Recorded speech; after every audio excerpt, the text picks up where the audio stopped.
গাজাকে মৃত্যু উপত্যকা বানিয়ে নিজেরাও রেহাই পাচ্ছে না ইসরায়েল। ধ্বংসস্তূপে দাঁড়িয়ে বুক চিতিয়ে লড়ছে ফিলিস্তিনের প্রতিরোধ যোদ্ধারা। শুক্রবারও প্রতিরোধ গোষ্ঠীর হামলায় প্রাণ হারিয়েছেন 2 ইসরায়েলি সেনা। এ নিয়ে গত প্রায় 2 বছরে গাজায় নিহত ইসরায়েলি সেনার সংখ্যা বেড়ে দাঁড়ালো 444 জনে। সর্বশেষ নিহত 2 সেনা হলেন সার্জেন্ট আসাফ জামির এবং সার্জেন্ট ইয়াইর ইলিয়াহু। তাদের দুজনেরই বয়স 19 বছর। আসাফ জামিরের বাড়ি ইসরায়েলের ডিমোনা শহরে। তিনি ইসরায়েলি সেনাবাহিনীর 53তম আর্মোর্ড ব্যাটালিয়নের সৈনিক ছিলেন। শুক্রবার দক্ষিণ গাজায় ইসরায়েলি বাহিনীর অভিযান চলাকালে ট্যাঙ্ক বিস্ফোরণে নিহত হন আসাফ। তার সঙ্গে আরও 2 সেনা আহত হয়েছেন।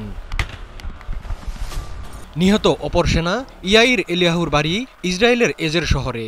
তিনি ইসরায়েলি সেনাবাহিনীর গাজা ডিভিশনের নর্দার্ন ব্রিগেডের একজন কমব্যাট ইঞ্জিনিয়ারিং সৈনিক ছিলেন। রকেটের আঘাতে ভারী সাজোয়াজান বিস্ফোরণে নিহত হন তিনি। এই দুজনের নিহতের মধ্য দিয়ে গত প্রায় 2 বছরে গাজায় নিহত ইসরায়েলি সেনার সংখ্যা বেড়ে দাঁড়ালো 444 জনে। নিহতদের মধ্যে 2 পুলিশ কর্মকর্তা এবং প্রতিরক্ষা মন্ত্রণালয়ের 3 জন বেসামরিক ঠিকাদারও রয়েছেন। জেনেক্সে শিফট করো, লাইফকে লিফট করো। এদিকে গাজায় থেমে নেই ইসরায়েলি বাহিনীর হত্যাযজ্ঞ। নেতানিয়াহু বাহিনীর অভিযানে বৃহস্পতিবার থেকে শুক্রবার পর্যন্ত গাজায় নিহত হয়েছেন 138 জন এবং আহত হয়েছেন আরও 625 জন। শুক্রবার সন্ধ্যায় এক বিবৃতিতে এ তথ্য জানিয়েছে গাজার স্বাস্থ্য মন্ত্রণালয়। স্বাস্থ্য মন্ত্রণালয়ের বিবৃতি অনুসারে ইসরায়েলি বাহিনীর অভিযানে গাজায় গত 21 মাসে মোট নিহতের সংখ্যা দাঁড়িয়েছে 57,268 জনে। আহতের সংখ্যা 1,35,000 ছাড়িয়ে গেছে। নিহতদের 56%ই নারী ও শিশু। আশ্রয়কেন্দ্র, ঘরবাড়ি, বাজার ও খাদ্যের সন্ধানে থাকা সাধারণ মানুষকে টার্গেট করে হামলা চালাচ্ছে ইসরায়েলি বাহিনী।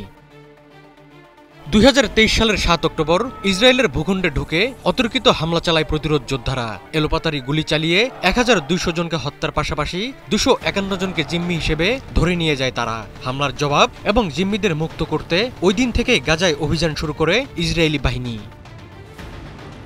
গাজায় নির্মম হত্যাযজ্ঞ চালানোর মধ্যেই ইসরায়েলের নজর পড়েছে পশ্চিম তীরে। দখলকৃত পশ্চিম তীর স্থায়ীভাবে দখলে নেওয়ার পরিকল্পনা করছে দখলদার দেশটি।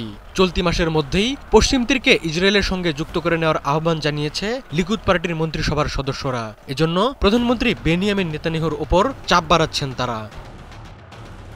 ফিলিস্তিনি কর্তৃপক্ষ বরাবরই বলে আসছে পশ্চিম তীর একটি ভবিষ্যৎ ফিলিস্তিনি রাষ্ট্রের অবিচ্ছেদ্য অংশ। এই অঞ্চলের কোনো অংশ ইসরায়েল দখল করলে 2 রাষ্ট্রভিত্তিক শান্তি সমাধান ভেঙে পড়বে।